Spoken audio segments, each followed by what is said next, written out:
become all too common today in boxing, as well as in other sports, began in the 1960s, like so many other signs of social degeneration.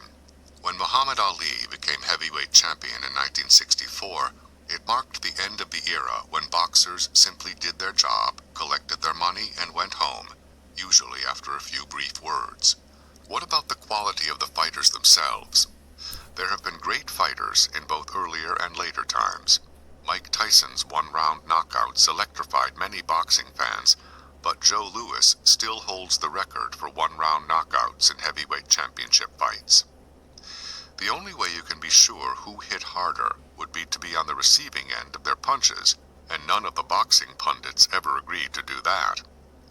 Louis's punches tended to be short and quick, but guys went down like they had been struck by lightning. When Louis knocked out Jimmy Braddock, the Cinderella Man, to win the championship, Braddock lay face down on the canvas without moving while he was counted out, and afterwards his handlers had to come out from his corner to get him back on his feet. It was much the same story when Rocky Marciano won the championship from Jersey Joe Walcott. After a right to the jaw from Marciano, Walcott fell limp. As he fell, his arm got tangled in the ropes, so that Walcott fell forward with the top of his head resting on the canvas. He was counted out in that position without moving a muscle, and his handlers too had to come get him and revive him before they could take him back to his corner. How would the fighters of the past do against the bigger and heavier fighters of a later era? We will never know.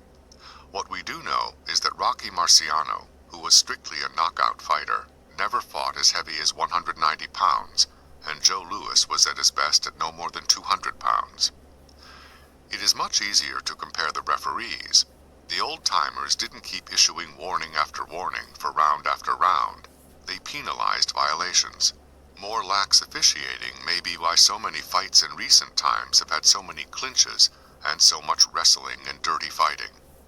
That, too, is unfortunately a reflection of the general trends of our time.